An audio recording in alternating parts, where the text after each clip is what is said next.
unlike you all, I had a really good mom. But that's not to say she didn't cause me a little bit of childhood trauma.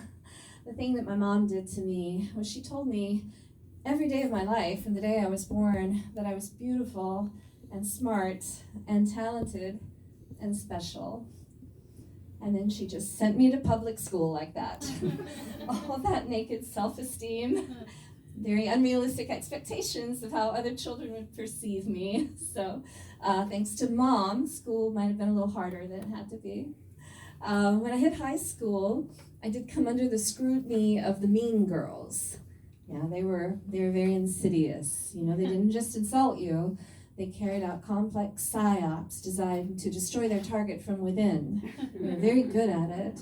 The first mean girls I ever met were in the 9th grade. It's a true story. These 2 girls, they befriended me out of the blue. They started sitting with me in the cafeteria every day, talking to me on the bus on the way home.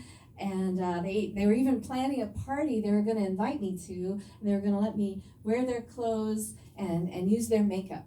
And I was so excited, so delighted to have these sweet new friends take an interest in me. It lasted about a week and a half, you know. And then one day they came up to me in the cafeteria, and one of them, I'll call her Tabitha. That was her actual name.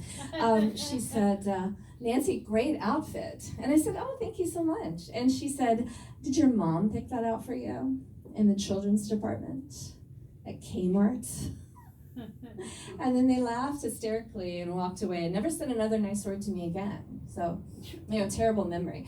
But I've heard a lot of people say that it's a good idea to Google your high school bullies, and because a lot of times you find out that they, you know, their lives didn't turn out as well as you might have thought, you know, and then that's really gratifying. So I tried that. I searched for Tabitha, and I found her right away on Facebook. But the sad part of the story is I didn't get any gratification at all because she looked fabulous. She hadn't aged a day. She'd obviously had some work done. Obviously a personal trainer, you know, she looked so good. She had beautiful children that she dressed in matching outfits at the beach every summer. Lovely house with the predictable live, laugh, love decor. And a very attractive husband named Jack, who was a doctor. So what can I even do with that, you know? All I could do was just fantasize that Tabitha drinks herself to sleep every night because Jack is having an affair. I don't know if Tabitha drinks herself to sleep, but I do know that Jack is having an affair. Because he's been blowing up my phone ever since I got here. I'm gonna have to text him back because he gets super insecure. That's a joke, actually. I'm married. I'm not dating some doctor in his 50s named Jack. I'm actually dating a 27-year-old DJ named Kyle. He never returns my texts. It's killing me. So, no, also a joke. My dating years are far, far behind me, and I didn't do a lot of it. In high school, I had 2 boyfriends, and both of them were gay. Also true story. And I can't recommend a gay high school boyfriend enough. They were both of them were awesome. You know, they're really good looking and smart and funny, dressed really well, had excellent hygiene.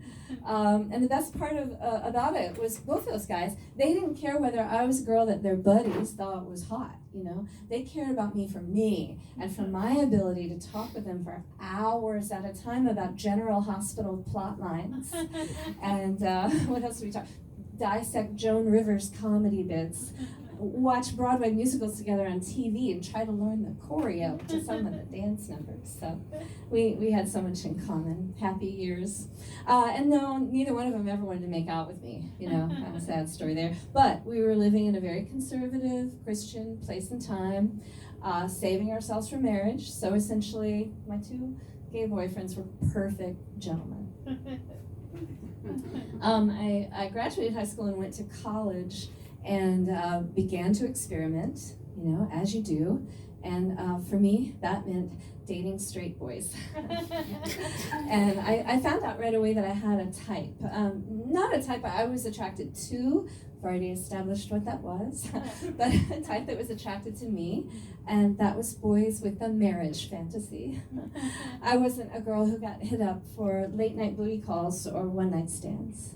I got hit up for brunch with mom and dad when they visited on Sunday, because mom and dad liked me a lot.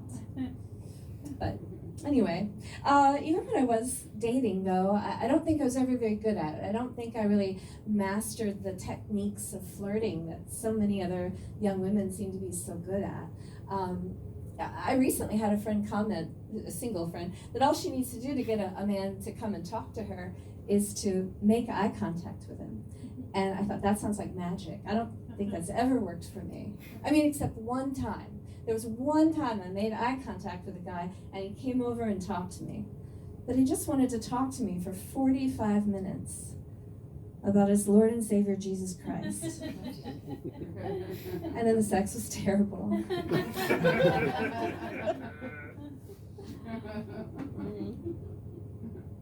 As a person who's been married a long time, I can tell you something married people love to talk about is their free pass list. Sometimes called a hall pass list. I'm sure you know what it is, but just in case anyone doesn't, it's that list of people that you'd be allowed to sleep with if you ever got the opportunity. And just to clarify, it has to be celebrities. You can't put exes or attractive coworkers on the list, because that will make your partner very angry. But people ask me, well, who's on your free pass list? And I have to say, I don't have a free pass list. I can't think of a single celebrity that I can imagine would be interested in sleeping with me. I can't even fantasize about it. You know, I try to get a good one going. Like, okay, I'm staying in a hotel for a conference, and I get on the elevator to go up to my floor, and there's one other person in the elevator, and when I look at him, I realize it's my ultimate celebrity crush. And heart's racing, push the button to go to my floor. Halfway there, the elevator stalls. And I'm like, this is it. You know, I'm stuck on an elevator with this gorgeous celebrity I've been crushing on for years, right? I'm going to shoot my shot. So I look over at him. I try to make that alluring eye contact. And I say, hey, it looks like we're going to be here a minute. You want to make out? And he just says, ma'am, please stay on your side of the elevator.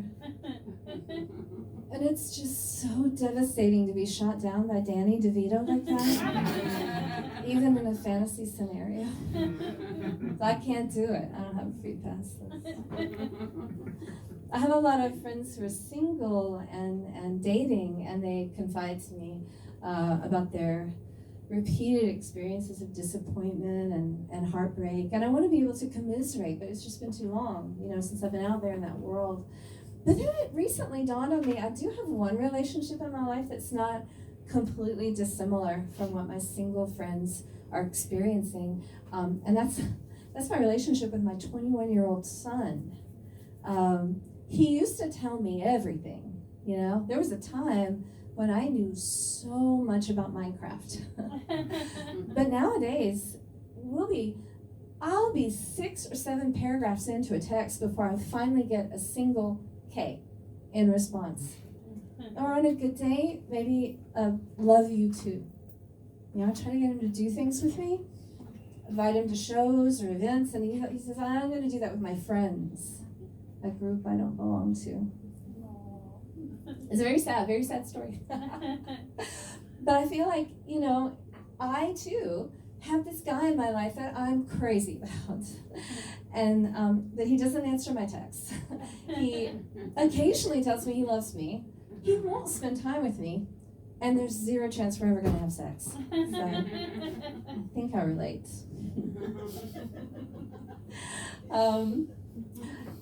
I consider myself a feminist.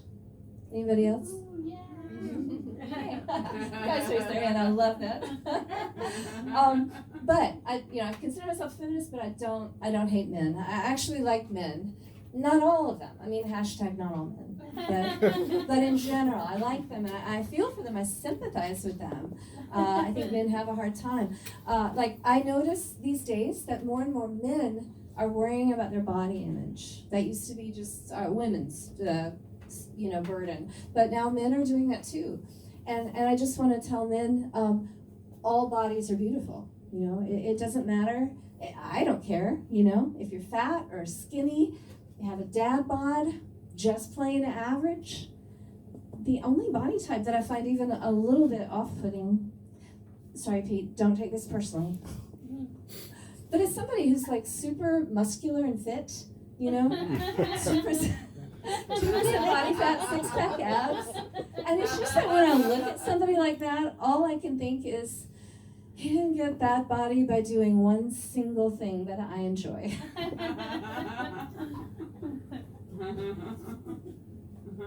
So, yeah, no offense. But I do worry about men too, that they worry too much. I won't pick on you for this one. Pick me as much as you want. I think men worry too much about their penis size. I've heard quite a few men express the fear that no woman will love them if they don't have a really large penis. And I feel for them so much. And I just want to say, guys, not all women care about that. I mean, okay, some do. I can't speak for my whole gender, but a lot of us don't care. There's a lot of women out there who are going to look at you, see you as a whole person, and just really value the kind of money you have.